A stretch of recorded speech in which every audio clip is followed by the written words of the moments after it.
The Fake Baseball Podcast is now proud to be partnered with Underdog Fantasy. Underdog Fantasy is the easiest place to play fantasy sports. It's also the fastest growing fantasy app in the industry. Underdog Fantasy is the best and easiest place to play fantasy sports. Sign up with promo code Fake Baseball to claim your special pick plus first time deposit offer up to $250 in bonus cash. With their slick mobile app and user-friendly website, you'll have no problem jumping in and drafting your team. Earn more than just bragging rights. Double your play, double your fun. Sign up with promo code Fake Baseball to claim your special pick plus first-time deposit offer up to $250 in bonus cash. Pick them, watch them, win them. Must be 18 plus. 21 and over in select states and present in states where Underdog Fantasy operates. Terms apply. Concerned with your play? Call 1-800-GAMBLER or visit www.ncpgambling.org. Arizona, 1-800-NEXT-STEP or text NEXT STEP to 53342. New York, call the 24/7 Hope line at 1-877-8-HOPE-NY or text HOPE-NY to 467-369. What is going on, everybody? We are back for episode 49 of the Fake Baseball Podcast. Good Lord, if I could talk this morning, that would help. We're creeping in on episode 50. It is your boy Blake Meyer back again, as always, with the man Dylan Lydell. Dylan, how are you doing today? It's beautiful outside. What are we off? Like a 5-10 minute span here. The boys came off another series dub. Not much to complain about, man. How are you doing? I'm doing good. I think Seattle has now won like 9 straight series or some wild like that. I didn't want to say that. We'd love I to was see. What about the road trip? That they didn't. No, they didn't win the Minnesota series. They did not win that Minnesota series. Maybe they've won. I saw something. But about it earlier. They've won a lot. bunch of series in a row. Yeah, they've won like 7 of their 8 last series is probably what it is. Yeah, but they're on a really, really good run right now. Yeah, it's fun to watch, and then now they just got Canzone back. Hey, back in the lineup today. I didn't know he was back up. I scored a sweet little run. I got the last couple innings after I got home, and I had no idea he was back up and playing left. Yeah, he was on like a very, very, very short rehab assignment in Tacoma. And from what I read, like his contact and quality of contact and everything in Tacoma was crazy. So they were just like, you know what, let's just bring him up now. Like no point to let his bat just continue to sit in AAA where we know he doesn't belong. Just bring him up to the majors. Swaggerty got sent down. Good old Sam Haggerty, fan favorite out here in Seattle. I did not see He's that. probably going to be the back and forth guy. But you know what? We love some Canzone around here, and he's been productive this year. He's played. There's a lot of upside there in Canzone's bat. So for fantasy purposes, if we want to take it to that, I do think there's some sneaky upside in deeper leagues with Canzone because he is likely going to be a platoon bat, but he's a lefty, so he's going to be a strong side platoon guy. So he'll get the majority of the at-bats, probably be able to give Haniger a little bit of rest and let Canzone be that left-handed bat that we need.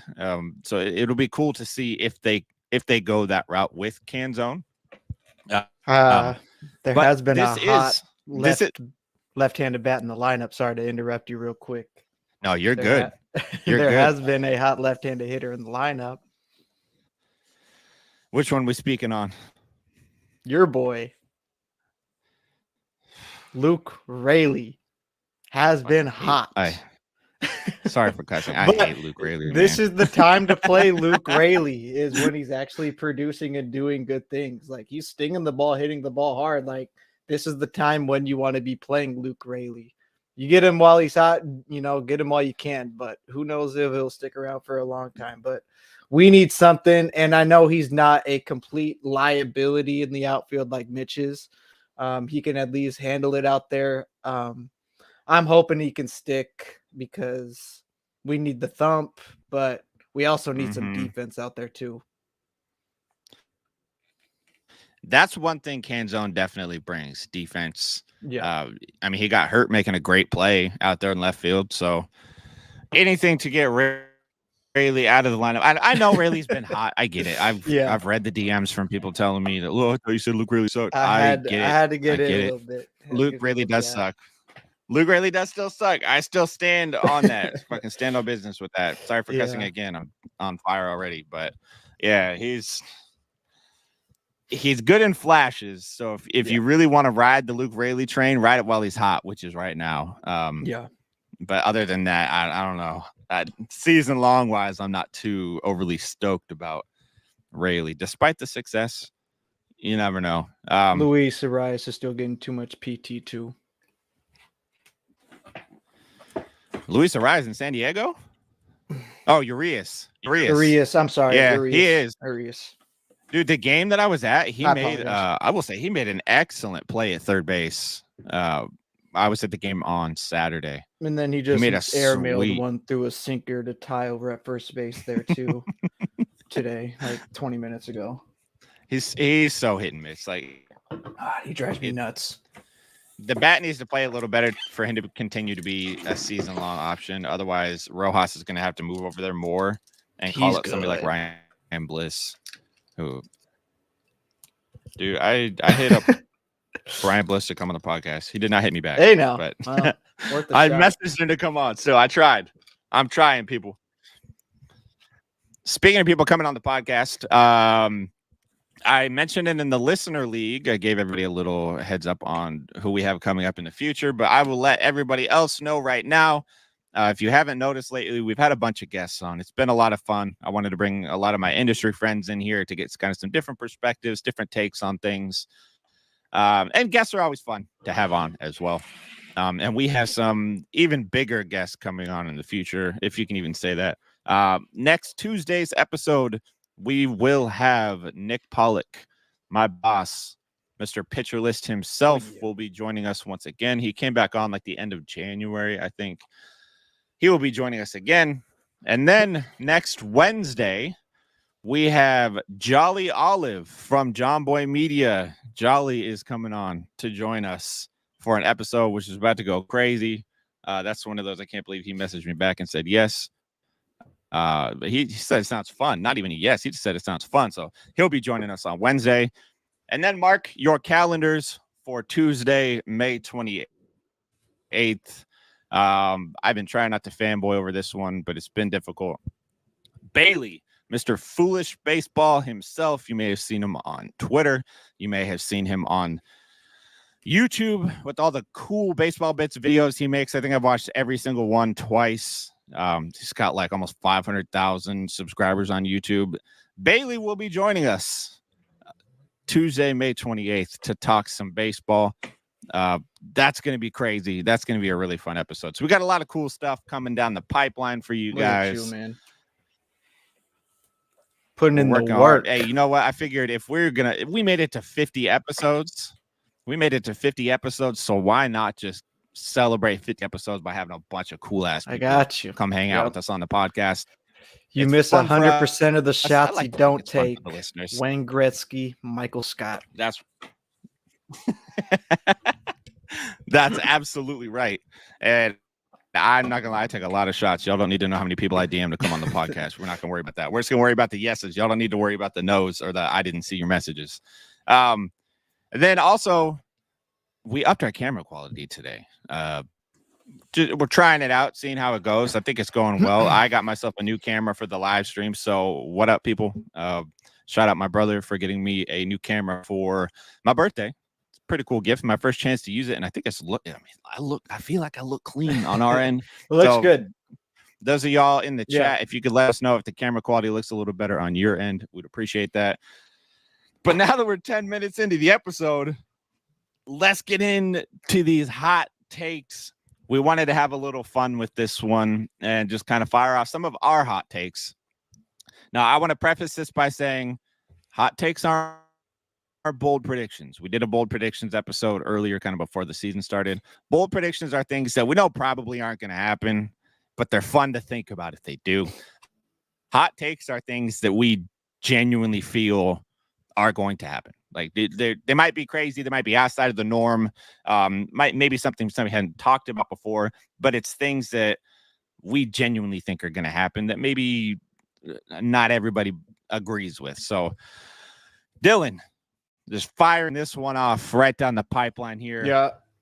Who is your or what? Not who. What is your first hot Yeah. take for the rest of the fantasy baseball season?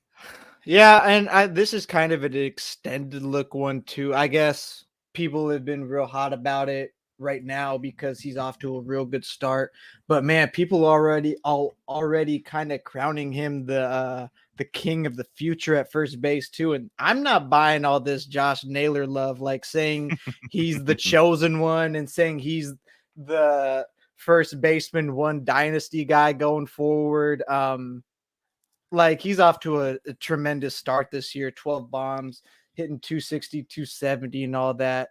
But I don't know, just seems extremely too early for me. I don't think Vinny Pasquantino's that far off. He hasn't played a full slate of a full season's worth of games, but I actually don't think he's too far off as a player to Josh Naylor is. Like that's just how I see it. Naylor might have a little bit more power. I don't know how much more power. That's just how I see it. I'm not ready to crown him and give him that big of a ranking quite yet. I like that. It's a little spicy. I like that one because I have heard the rumblings too. I mean, Naylor obviously he's great. I'm not going to discredit what he's done. Yeah, Great bat. But I mean, last year 121 games, only 17 ding dongs.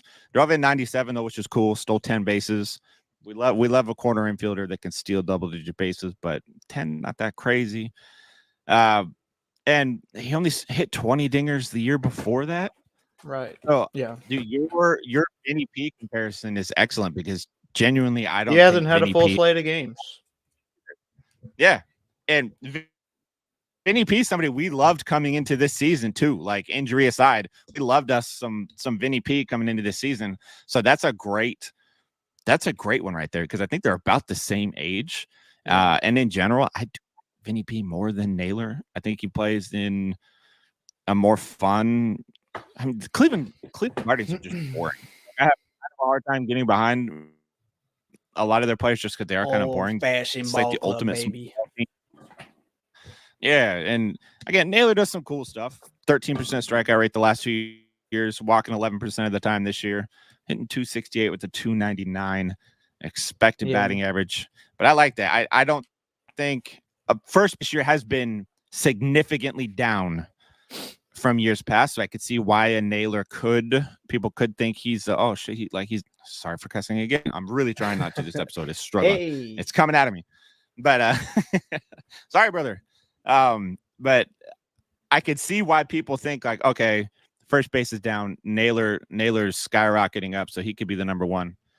I like it. I actually agree with you on the hot take. I like that one a lot. Yeah, he's second in the league in home runs. Like with Ohtani, he's not that guy. He's not a top of the league power guy. Like, I mean, I would take like if we're talking long-term dynasty type thing, like just off the top of my head, I'm taking Bryce still. I don't know how much longer Freddie's got, so I think it's fair to leave him off. Like if we're talking 3-5 year window, I think Bryce is still okay to put there. Pete, I'll take Vlad. I think the power is really going to come back with Vlad. Who else is coming to mind? Matt Olson. Like I'm taking these guys over Josh Naylor still. Yeah, you know. Yeah, I feel that even with the down start to the year that Matt Olson has had, I do like him long term better than a Josh Naylor. Yeah, that's a great call. That we're starting out hot right at the gate. Mine is going to be that Brent Rooker. I love Brent Rooker more than I probably should for somebody that plays for a division rival of my favorite team. I think Brent Rooker finishes outside the top 40 outfielders right now. In like if you take standard points league, I think Rooker is the 16th or 13th outfielder. Um, there's a lot of things in his game that have progressed this year compared to last year, which are awesome.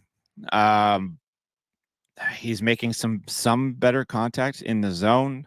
His quality of contact has gone up, which is we like to see. He's chasing a bit fewer pitches, which also we like to see. But my thing is, I added into my pitcher list article that hasn't published. Don't ask me why. It's supposed to come out on Tuesdays. It's now Wednesday night, and it's still just scheduled to be published. I have no idea when it's going to come out, so you guys can find this one in written form too. But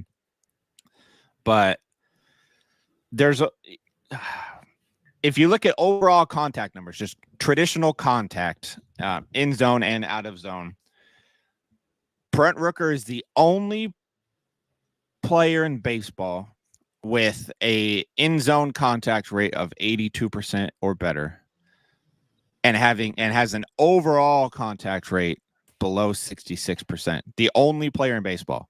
He has like an almost 85% zone contact rate and a 65% overall contact rate. He's hitting almost nothing out of the zone when he's swinging out of the zone. Granted, he's swinging out of the zone a little less this year than he did last year, slightly less. But we all know what Brent Rooker is. He is a big swing and miss guy. I think it is going to happen at some point. Just the tea leaves are there. He's 29. He doesn't have the craziest bat speed numbers. Segue for you, Dylan. I do think that there is legitimate worries. Like, I think it's cool that he's hit, was it 10 home runs so far this year already? Yeah, 10 home runs, driven in 28, hitting 298, but he's still got a 31% strikeout rate. It's hard to imagine a guy that is making contact like 65 or whatever percent of the time is going to continue to mash. He's still going to be a 30 home run guy. He's not going to be an average guy. This is the highest value you're going to get from Brent Rooker. Like, this is it. This is it. So outside the top 40, I think he makes a cool, maybe fourth outfielder in like a 12-team league with 5 outfielders moving forward. But if you have him and you could trade him, I say go for it, because I think it's only a matter of time before the wheels fall off that bus. Yeah. Yeah, this is kind of my thoughts on it too. Same with Uncle Ted. Like, he screams big trade deadline guy. Just that's the A's history. That's what they do. They'll just sell what they got to teams trying to make a push. And Rooker is one of those guys that fits a contender, just trying to add one more piece, not trying to ship the whole farm away like for a Juan Soto or anything like that.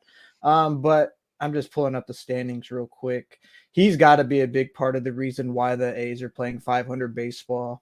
I don't think that's a sustainable thing either. I don't think the A's are going to be hovering around 5-6 games under 500 above the Astros in the division. I think they'll eventually cool off. It's been their offense kind of carrying the way for them a little bit. Their pitching has been really bad still. I just don't think they have the name and the star power in their lineup for him to really stay relevant. So I can buy finishing below the top 40 threshold there. Yeah, I think he does get moved. There's been a lot of talk of Mason Miller getting moved. What's the other one? Lucas Urseg, I think, is the other guy in the bullpen. I think could get moved too. That would be a good. So there's some legitimate moves there. Yeah, Mason Miller to the Seattle. Yeah, because Mooney's going to be burned by July at this point with him getting 5-out saves every other day. Dude, that would be a fun one. Yeah. Ooh, he fits the bullpen so well. I mean, they hunt guys that can throw triple digits. That would be fun. But who knows if they'd let him go in division like that? I would love that. I think he's gonna be a high ticket guy. He's gonna be costly. He's going to cost a fortune. So much team control left. Yeah. Fresh arm. The best arm in baseball. I think you can comfortably say that now. He has like a 56% K rate this year. It's absurd. He struck out 30 batters in his last 15 innings. He's so good. All right, Dylan. What is your next hot take? We got introduced to this new bat speed thing, and just simply put, I think it's going to do more harm than good.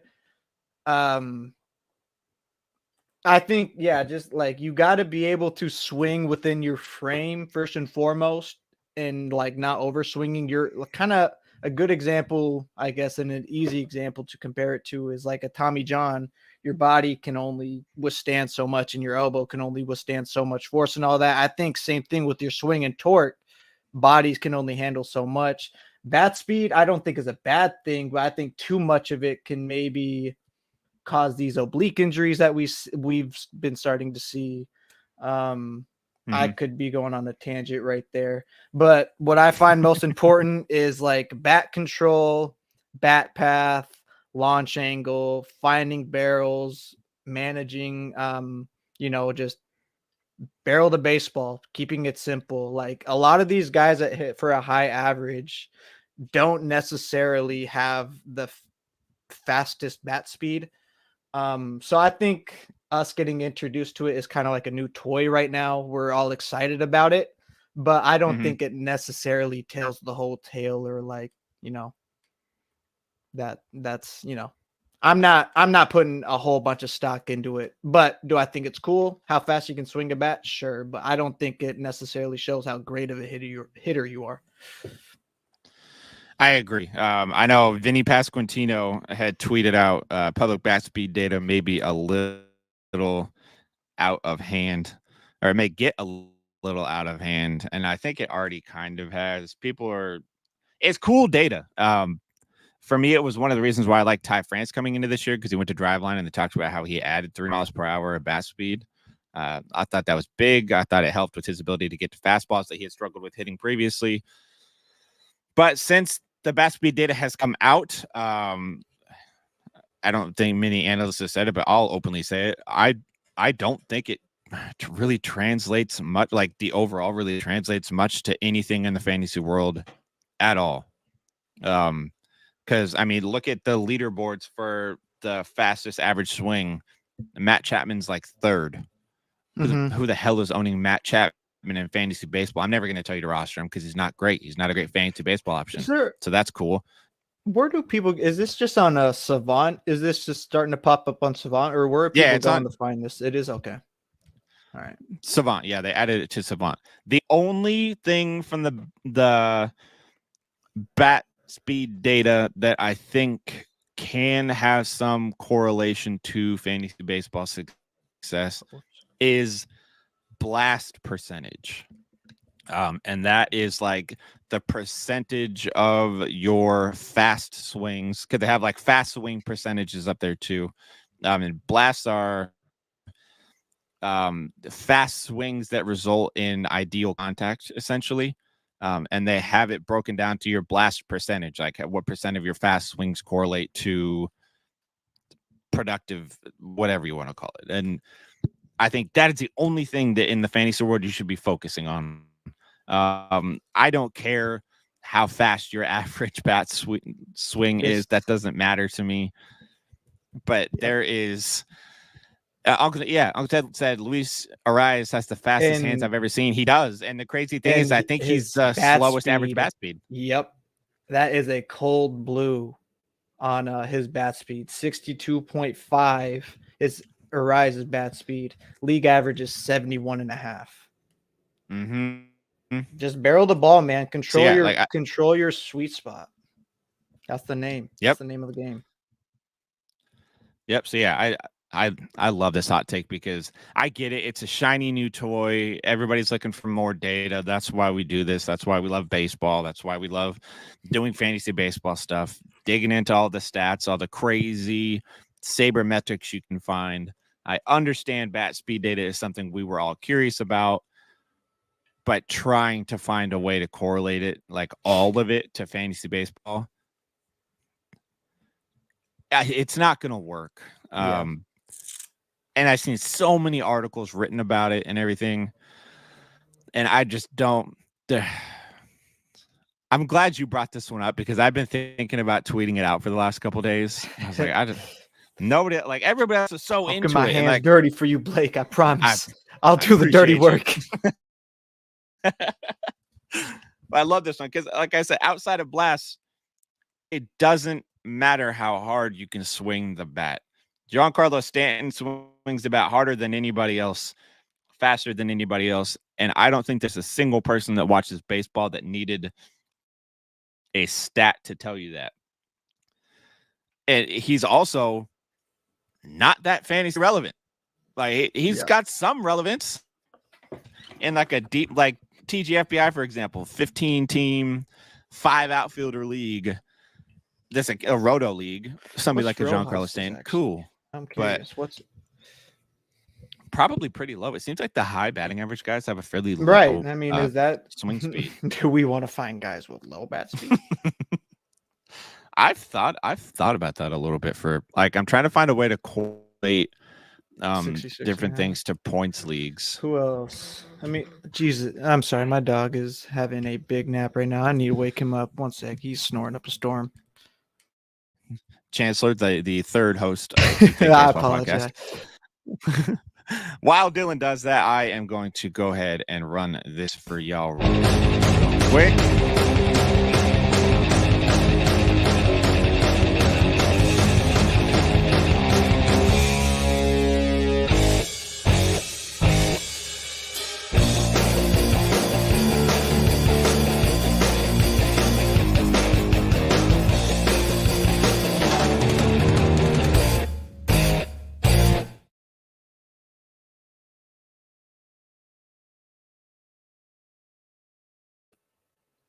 Make sure y'all check out Underdog Fantasy. Use code FakeBaseball.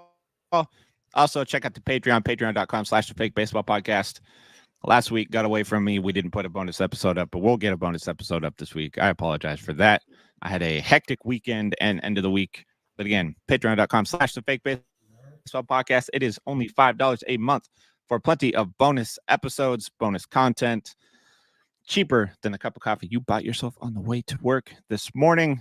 So make sure you go check that out right now. And then you got one more, don't you? I got 2 more actually to sneak in there. There we go. One I have been sitting on for a little bit. I've been curious, and the dude just won't stop hitting. He hit another home run today. This one is Brenton Doyle. I think Brenton Doyle has a 2030 season this year. He finishes as a top 25 outfielder in any kind of league.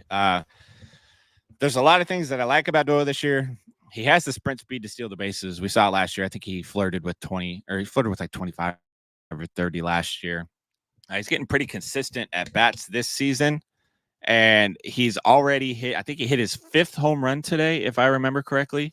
Says he's at 5, yeah. And he's become an extra base hit machine as well. I think they give him like 16 extra base hits on the year. The dude is raking. But he's made some swing changes that are helping him immensely. I mean, he's dropped his strikeout rate 8% this year, which is awesome. But this is where I'm going to mention bat speed real quick. I'm just going to mention the blast portion of it.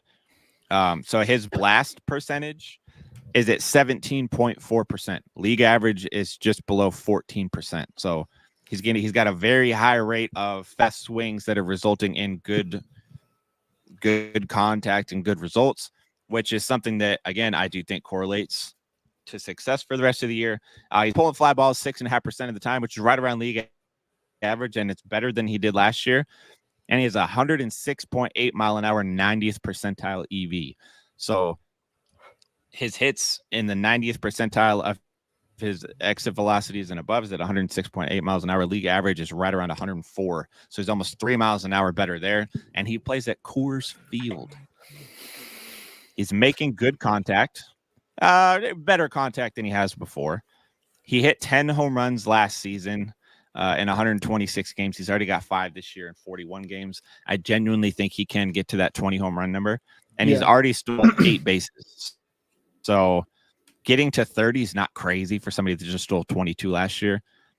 and nobody's going to take his spot in the outfield there either. So I love Brenton Doyle as a potential top 25 outfielder rest of the season. And I didn't think I would say that a couple weeks ago, but here we are now. And I really do think that has a chance to come to life. And for the record, I wrote this down as well. Doyle's blast percentage is 17.4%. Bryce Harper has a blast rate of 16.8%. So to give you an idea of where Doyle's blast percentage is, I think Lindor is right around that 17% mark as well. So that's the bat to ball ability that Doyle has right now. And I think it just continues. They're going to go on a crazy road trip, which I hate for Rockies players, but I do think he may be just as good away from Colorado as he is in Colorado. Dylan, did you have any more before I fire my last one off? I don't know if I have any hot takes. I was trying to scramble one up, but I mean, Brenton Doyle, is this my Lane Thomas that I was looking for this year? I know, crazy now looking back. I said 30-30 for Lane or whatever it was. He's been hurt. But is this the type of Lane Thomas season I could have been looking for? I'm gonna be honest. Yeah, I think he gives me those Lane Thomas vibes that you had coming into the season. Imagine Lane Thomas, but he plays his home games at Coors Field. I mean, been nice. It could happen. And he's been widely available on the waiver wire. He is not somebody that is like owned in 100% of leagues. His rostership has gone up a lot, so there's a chance he's probably not. I think ESPN is the lowest rostered place for him, and it's at like 56% now. So he's probably like 80 on Yahoo. But yeah, he could be a cheap one to trade for right now too. If you're looking for him in different leagues, I even love him in the points league, even with that almost 28% strikeout rate, just because the extra base hits that he's got is crazy. I think it's 16 extra base hits in 40 games. I'll take that over the course of a full season. That'd be like 64 extra base hits over the course of a season. We love that. My last one is an interesting one. I added this at the last second before we hopped on here. And it is that Jake Irvin of the Washington Nationals is a top 30 starting pitcher the rest of the way. That's been kind of fun. They have. And Jake Irvin has done some things that kind of really excite me. He's added a different. That's Cole Irvin you're thinking of. Cole Irvin, you're right. I'm sorry. You're right. You're thinking of Cole Irvin. You're right. Cole Irvin can kick rocks forever. Yeah. You're right. Jake Irvin. He added a cutter this year that he's throwing against lefties. It's a brand new pitch, and it's been dominant. Like, it's a good looking pitch against lefties. And he has a curveball and sinker. Well, first of all, he's got a four-seam fastball. He throws like 38% of the time. Not a great pitch. In general, it's not a great pitch. It's a little better than it was last year, but not a great pitch right now. But his curveball and sinker are his second and third most used pitches, and they are two of the best pitches in baseball. If you go based off of Pitcher List PLV metric that measures it just like quantifies how good individual pitches are. They're two of the best pitches in all of baseball. His sinker especially has a PLV of like almost 6, I think, which is, if you have a PLV of like 5.2, that's a good pitch for that pitch. His PLV on his sinker is almost 6. It might be like 5.9. That's crazy. He had a couple hiccups this year, but they were hiccups against like the Dodgers and who was it? He gave up 6 runs at home to the Dodgers and then 4 runs at home to Philly. Everybody kind of does that, but he just went 7 innings, 2 earned runs against Boston. Great game against Toronto and Miami. I like him for the rest of the year. He does a lot of things that I love, and he's a sneaky option because he's not on a lot of people's radar. So top 30 starting pitcher doesn't seem that crazy.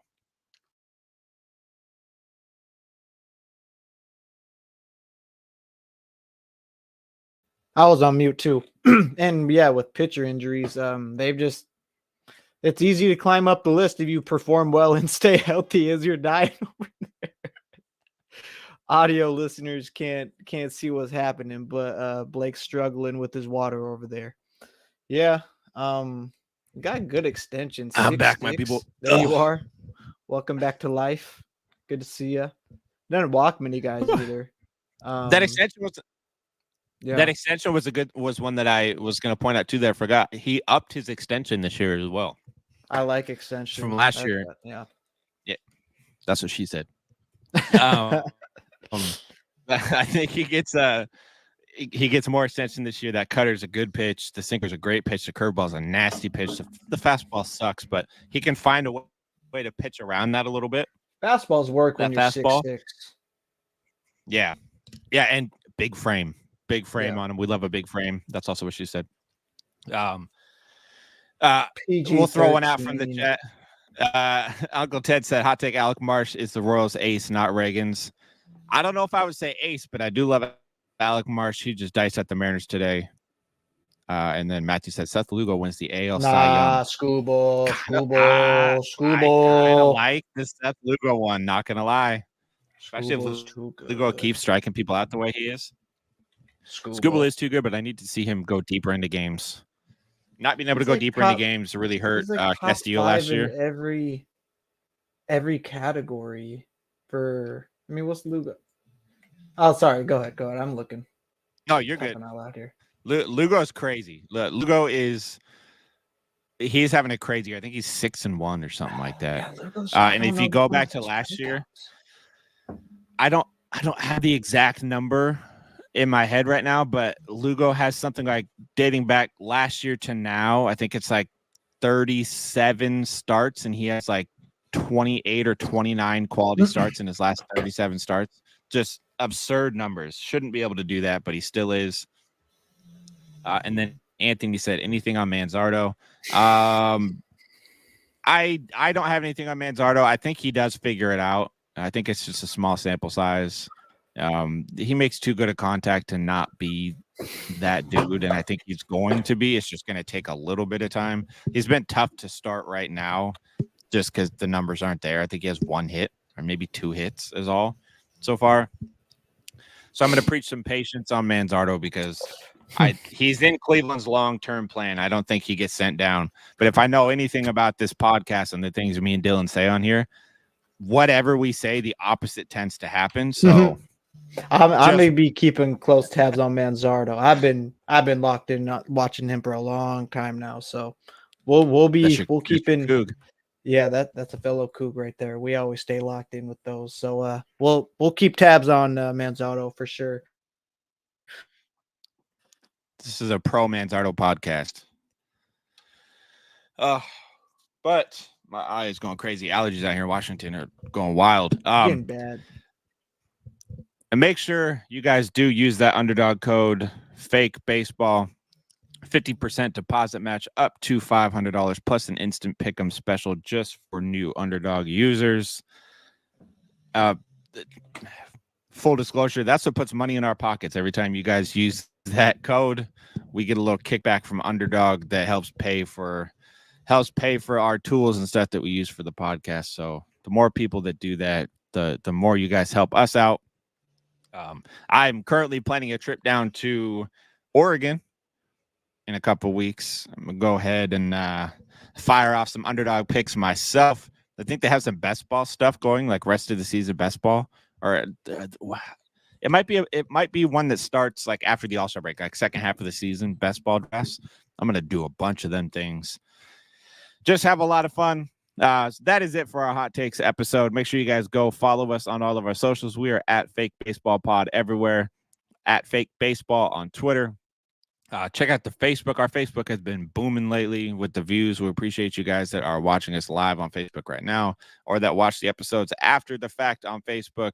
Our episodes went from getting like 20 to 30 views on Facebook to the last one got like 160. And then the one before that's at like 150 now. So our views over at Facebook are going crazy. They've been going crazy all over. Make sure you guys check out our socials. We got a bunch of clips and stuff coming out. Also, if you'll want to show us to your friends. And we just got another 5-star rating on Apple Podcasts. So whoever that was, I appreciate you. We're up to 12 now. So if you're listening to this and you have not gave the podcast a rating on whatever podcast platform you listen, that also goes a long way towards helping us out. 5-star ratings, reviews if you feel like leaving them. But we appreciate y'all, and we will catch you guys for the next episode tomorrow.